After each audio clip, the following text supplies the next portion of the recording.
Hey, I'd like to welcome you to another episode of Mission Matters. My name is Adam Torres, and if you'd like to apply to be a guest in the show, just head on over to missionmatters.com and click on Be Our Guest to apply. All right, so today's guest is Marley Majcher, and she's founder at ThePartyGoddess. Marley, welcome to the show.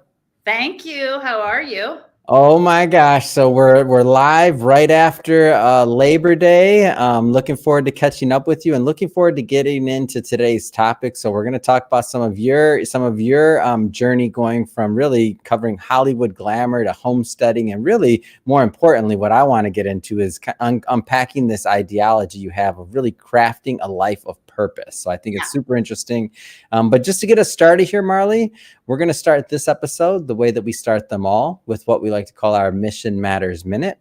So Marley, at Mission Matters, our aim and our goal is to amplify stories for entrepreneurs, executives, and experts. That's what we do. Marley, what mission matters to you? Well, mine is, it's clunky, but you're going to get the point, which is no matter what capacity someone encounters me / or my entities, they're better off than they were before. So even if it's just like, oh, you're having a bad day and you're walking your dog, and I'm like, oh, being cheerful to cheer up myself. And you're like, okay, she's weird, but I feel better. Or you come in contact with my Party Goddess company and we plan an event and you're like, I feel better and not so overwhelmed. So no matter what capacity, I feel like that touches all the spokes. So just if you're a little bit better, then how can you not have succeeded with somebody? I love it. You want to make people better than where you found them. I'm in. Exactly. And sometimes that's like, maybe after listening to this podcast, it's going to be hugely better. But maybe sometimes it's just like, oh, that person was cheerful and I feel a little better. So I'll take it. Now, amazing. I see the word founder, of course. And whenever I see this, I want to know, like, were you always an entrepreneur? Like, where'd all that begin for you?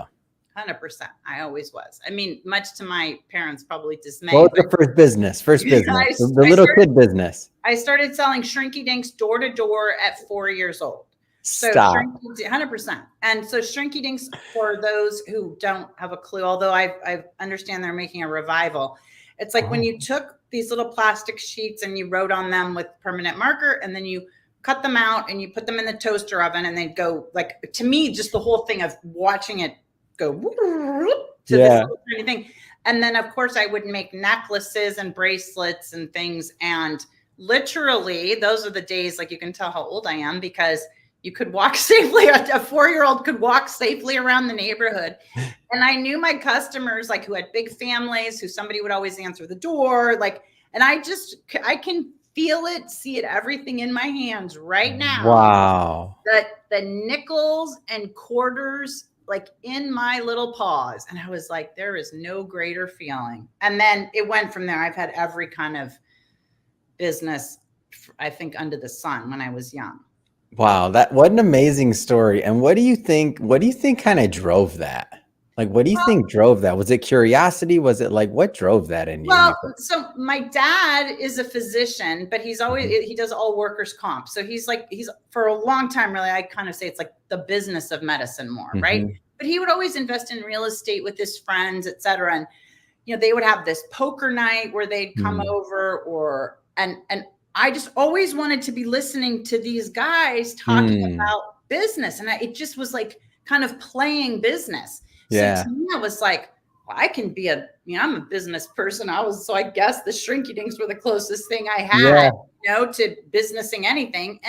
But then it's like anything else, right? It's like, to me, it's a drug. So it's like, I'm sure the first time people try cocaine or something bad, they just are consumed by it. And I'm fortunate in most ways that it is really the thrill of the transaction. Like, I mean, when I watch some of these, like, movies like Boiler Room or like Glengarry Glen Ross and like Always Be Closing, some people that would be completely overwhelming, like, oh my gosh. And I was thinking I should really just do make myself do a stint, like, at a call center for a week, just to freaking show how easy my life is compared to theirs. Yes. And just, I think I would love it. Even if you get hung up on, you're like, I don't care. Here's my goal. I just love that. Here's my goal. I'm going to do it. Bam. Yeah. I think it's interesting that you started so young and that you felt the transaction and the money in your, you said the word, so I'm gonna say it again because it's hilarious. You said I felt the money in my paw. Yeah, literally. And that kind of drove it. What was your first foray into like a serious business? Like was that like, obviously it wasn't at 4, but like what was the first one that you were like, okay, you know, I'm pretty good at this? Well, I really want to go back And to not saying you didn't clean up on the shrinky I dinks, was by just the about way. to I'm say, just saying, because you didn't have to pay for any inventory. I'm sure your parents were paying for it. Like, right, right. But, I do have to tell you that I still consider that my first one. Probably when I was 13, I wrote my first book on creative gift wrapping. And a whoa. woman who I babysit, well, actually, probably then, just as I'm answering, it'd probably be my babysitting business was the next business, because I crushed it at that, because I realized these freaking girls, all they want to do is go out on the weekends, once you get to a certain age. And I was like, oh man, if I can make this much babysitting, this is awesome. And then one of the women I babysat for, she was like a hardcore businesswoman. And I always was just enamored with her. So I had this idea, like for our Christmas boutique or whatever at school, sell stuff. And so I was like, okay, I'm going to write this book on creative gift wrapping. And then, because she could print it for me. She's like, I'll print it for you. And I mean, that was a real thing. I mean, I obviously made the babysitting money, and then I would have to write her the check because I had a checking account. And then I graduated from that to like painting t-shirts and sweatshirts and stuff, because I always loved to shop. So I was see these like really super expensive shirts at like Neiman Marcus. I mean, I'm that young. And I was like, Rick, I can do this. And so I was just in class. I finished class and I was outside like dyeing my t-shirts and selling them. And then it was like one of those things. Once somebody else sees it, they're like, oh, I want one of those. Oh, I want one of those.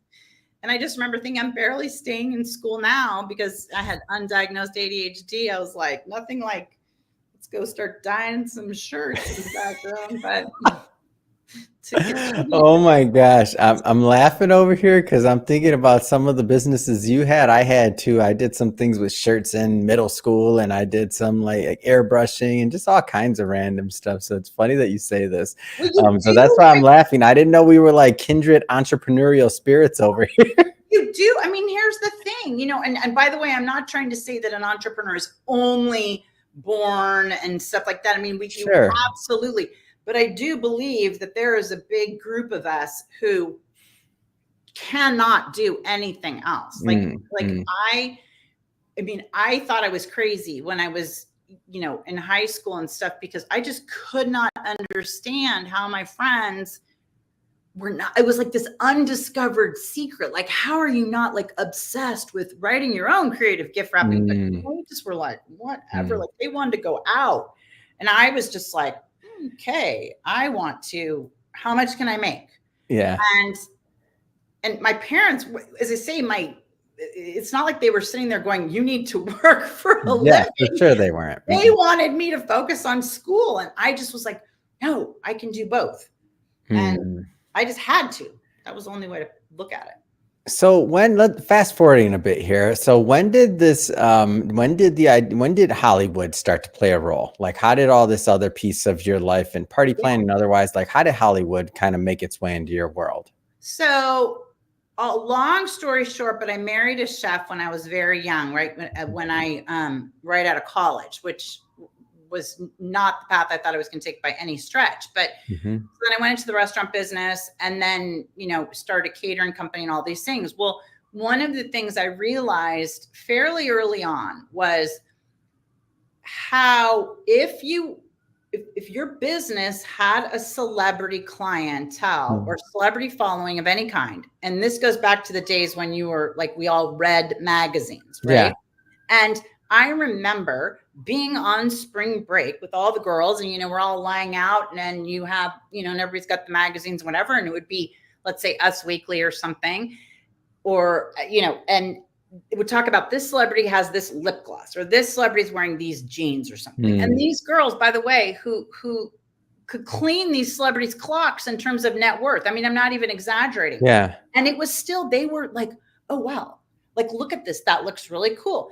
And I thought, when I was young, I remember thinking, like, just because they're celebrities, it wasn't like I didn't do it too. I did. Of course. But then I started thinking, when I started just doing the event planning, just doing the Party Goddess, and you run the statistics, and at the time it was like there were 456,000 event planners or something in the English speaking world. Whoa. And I was like, how am I going to stand out? There's no way. I mean, I'm good at what I do, but so are a lot of people.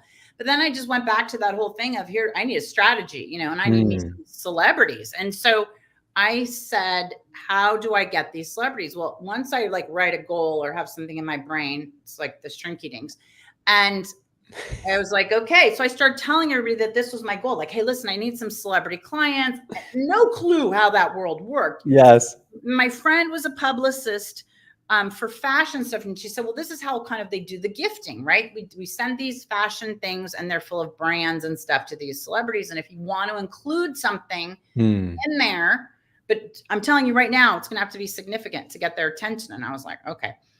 And freaking then one day, lo and behold, like my office is like, Jamie Spears is on the phone for you. And I was like, I think I was sitting on the floor, like sorting papers I was like, wow. Like Britney's like, really?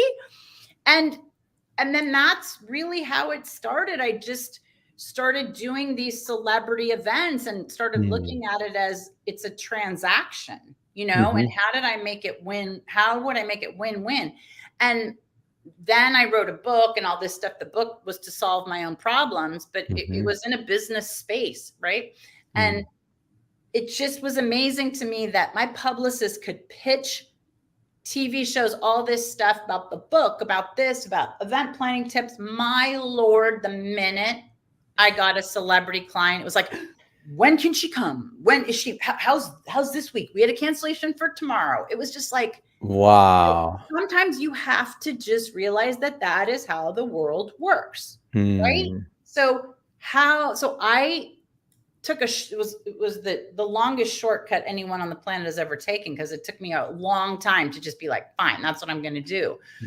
But then the dividends that it pays are just enormous. And I think that's kind of the business lesson is, yes, have a great product, and yes, have fabulous customer service, but you have to look at it as, what is making everyone else buy your competitor? What is is it because social media influencers are saying it's amazing? Is it because you have a brand? What is that? And then do more of it, period. Because otherwise, to me, you're just shouting in the wind, right? I mean, you're just boiling the ocean. Nobody knows. You have to have that megaphone, especially these days, because there's just so much noise out there. And so if the answer is, wow, everybody buys stuff because of Instagram, or like if I were marketing to teenagers, my daughter is 16, and Lord in heaven, I would just do nothing, I swear to you, but sit and make freaking TikTok videos that appeal to 16-year-olds, because it is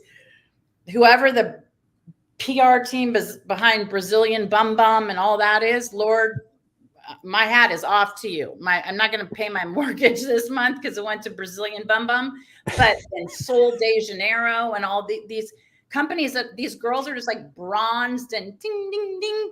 And then all of them, but like she was in Cambridge this summer for a program, and it's like, oh, my little friend from Athens who blah, blah, blah. Oh, and she has the Sol de Janeiro. And then, like, it's just, how are you guys all on the same train? Yeah. And it's because of social media. So pick wherever everybody is, wherever those fish are biting, and you just go. And I'm not saying just do what they're doing. But you amp it up somehow. And it's just magic. Like, I just read this thing, and this is way too long an answer, but this is, you said free flowing, but this is the whole thing about this freaking TikToker put all these cucumber recipes. And I just read yesterday that they ran out of cucumbers in Iceland, because this clown is just finding ways to do this. And the Icelandics said they had no idea this information was coming out, and they went plan accordingly. And so there are no cucumbers. And I can just imagine all this whole population of Icelandics who are like, oh, I need me some cucumbers. And thank God cucumbers are a relatively quickly growing thing. But I thought, who thought this one dude with a mandolin and how he's like, hey, to sell out cucumbers in Iceland on TikTok. Come on.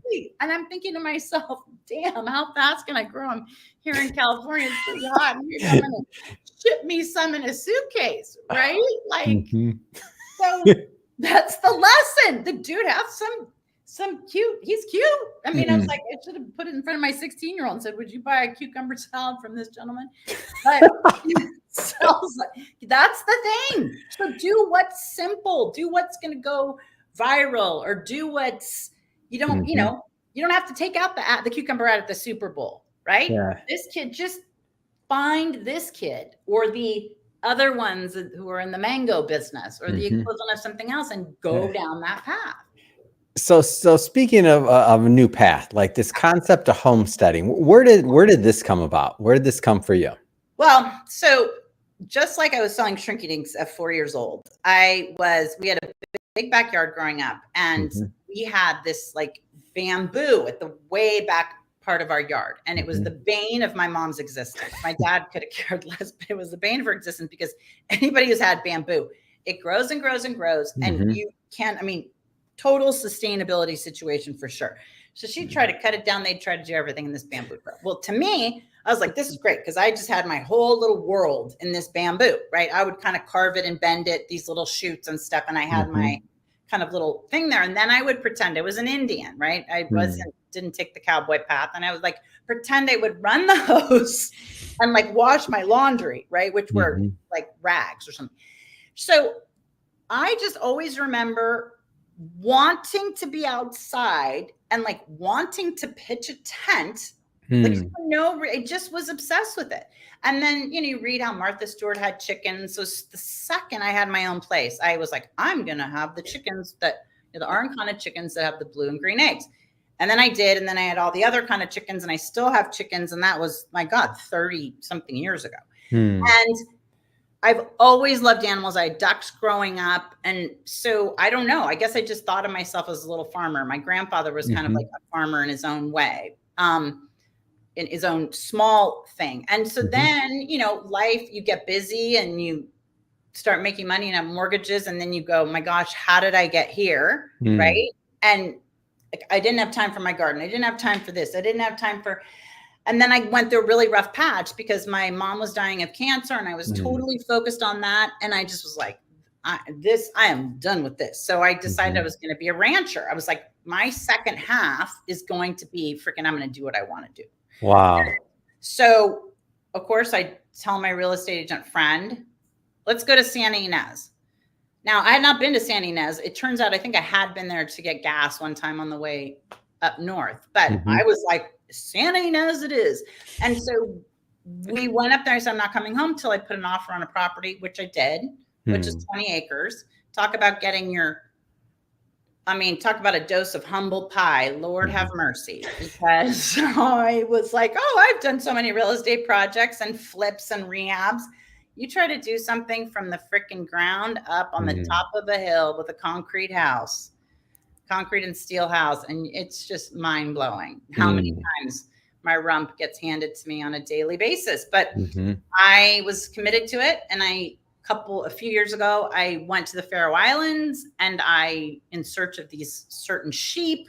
And then I found out they burn the wool because they don't have a market for it because the world wool market is tanking. And that really put both pieces together. I was like, okay, I want to be a rancher, but at the same time, like I need to do something. So now I'm working on these patents for wool in the fire prevention space. And yeah, it's nuts. But even when I get frustrated, I'm like, okay, are you going to let the sheep down? And I'm just like, nope, I'm not. So here I am doing podcasts about parties. And then I will go back to my National Science Foundation grant and turn it in. And one of the things that, we've talked about in the past, just in general, was the long game. Like the long game and figuring out your purpose and just kind of being on that wavelength of where you want to be. Like what does the long game mean for you?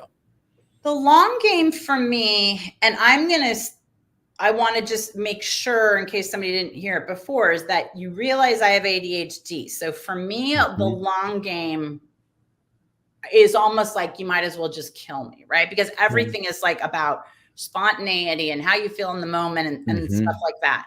So it's significant for me to say the long game is from a lot of perspectives. Like, one, my overarching business principle for myself is that my passive income is a minimum of double my expenses. Okay. No matter what business I'm in, even if I'm paid very well as an event planner, you're still dollars for hours at a certain point, right? So that can't be my long game unless I wanted to license a product or do. And so I looked at all those things. And so then anyway, I'm passionate about the environment. I'm not in any way, I mean, people can just go ahead and out me that I would still fly private tonight if I could. Okay. So please do not be like, and she's an activist, but I'm 100% flying private. But the thing is, I want to do what I can do, right? And use the natural resources. And I do believe we have to plan for the future. And that fit in really well. I love animals. I'm obsessed with animals. I hate waste of any kind, except for private jet fuel. And I was like, this is my potential end game, right? Because if I can get the patents for this line of products that I'm doing, not only will the sheep be happy and farmers in America, which is its own sad tale. And then living in Southern California where we have fires, it's just like, crazy eating. And if I can kind of kill a lot of birds with one stone and accomplish my own overarching passive income, twice the expenses component.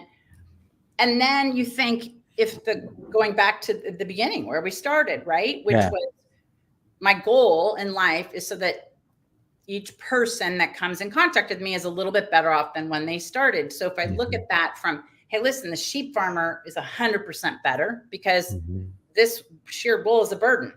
And if I look at the fire people, I mean, if you could save one person's house, right? Your whole life, if you just save one person's house from fire or one person's business, think of all the ripple effect. So for me, it starts with the very, very, very basics of goal setting and, doing those exercises you do when you're in these like CEO groups, which are like, if you had your funeral, what would they say? And man, I took that to another level. I was like, this is what they are going to wear to my funeral. And this is what we're going to have a mandatory dress code. You are not coming. Oh my gosh. Spoken like a true party planning goddess, right? And I was like, and they're going to say, man, okay, we had to dress up and I had to have a hat and a veil, but that was some damn funeral, like that was worth it. But it also boiled down to, like, what kind of a boss do you want to be? What kind of project do you want, because they say you're like, as if you read this thing at your eulogy, would it be, oh, she only worked and didn't spend time with their kids or didn't do those exercises, I think, where you begin with the end in mind. Thank you, Stephen Covey, back us into our 10-year, 5-year, 1 year, 1 month, 1 week, 1 day goals. Becomes very clear to me what I should do after this podcast when I'm clear on my goals, right? So that to me is what the long game is about, is you set that and then have it affect the other components of your life so that they all feed into that. And if you spend some time proactively thinking about that, you would really realize that this is completely mutually exclusive with this goal, which is so, but with little tweaks, you can get there. But it is about all these little activities that we do every day to build on it. Like, you didn't get to 5 billion, 5-star reviews and all this stuff. I mean, it was one podcast, one review at a time.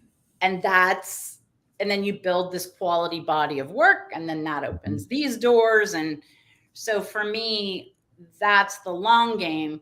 But I would just like to underscore that makes it look like everything's been a very smooth sailing upward trajectory, and it has not. And nobody's journey is going to be a smooth sailing upward trajectory. And if it appears to be that way, they are lying, or you don't know them well enough. Yeah. I like that you say that it appears to be. Like, we never know what's really going on. Well, Like, what we do really know what's going on is that everybody has a bucket, and in that bucket is all kinds of different baloney, right? For sure. And might be able to eat cheeseburgers, which would be my goal, and never gain, you know, an ounce. That's my goal. Right? Actually. How did you know? Like, right? That's a lesson. Like, we're psychic twins in the I just in and out. If I could just eat that and not gain it, like, it's fine. It's fine. So Marley, I have just something that been curious about you specifically. The Party Goddess. Where'd that name come from? Have to ask that one. I was like, I can't let her off this. Where'd the name come from? That is the perfect question, because that dovetails with what we were just talking about. It was one of the lowest points in my entire life, if not the lowest. I was segueing from the restaurant business, and thank God we owned the land. And my dad was like, listen, you want to plan events. We keep getting offers to partner up with people. You can then just do events. You don't have to do these other components. Like, wow. And so, but in my mind, I was a failure, even though it was a choice. And even though the restaurant is still my greatest investment. And I was like, F this, like, what kind of a name can I come up with? And I was like, the Party Goddess. And let me tell you, I was barely getting out of bed in the morning. So you weren't quite feeling like the goddess at that moment. No, I was feeling like the dishwater back. Oh, come on. It's breaking my heart. No, seriously. And I remember in LA, somebody introduced me. Oh, this is the, you know, and my boyfriend at the time, because by then I'd gotten divorced, it was a hot mess. And he was like, oh, she's an event planner and she has a company called The Party Goddess. And I remember these people like, oh, The Party Goddess, like, but that was enough. That's what you needed. You needed some haters. I was like, ma'am, I will bury you and you and you and you know, and I ended up doing that 10 times over. But the message is that sometimes the greatest things, literally, it's like a lotus flower, you know, they say grows out of the muck and all that. And sometimes that's really true. You have, but I was like, listen, I'm going to go big or go home. I feel like garbage anyway. So what does it matter if some other dingling thinks I'm garbage, you know, just go for it. And then it was like, damn, that's a good name. I know that now because I pay a lot of legal bills to defend it. So thank you. It's a great name. Well, Marley, this has been so much fun having you on the show today, and I knew we'd have a ball. And I'm glad I waited to ask you that question, and I have that for the audience as well, because I was so curious about where that name came from. Yep. That being said, if somebody's watching this or listening to this and they want to follow your journey, whether it's with the Party Goddess or the homesteading side of things you're doing, or just your journey in general, how do people connect? Well, the easiest way is they can find us on Instagram, which is at @ThePartyGoddess. Now, we are building up our @TheProfitGoddess one. So I would like them to go to @TheProfitGoddess. I mean, I'd love them to go to both. But let's just say they go to @TheProfitGoddess, because that is where you're going to find out some very cool stuff. Like, I have a new book coming out at the beginning of next year.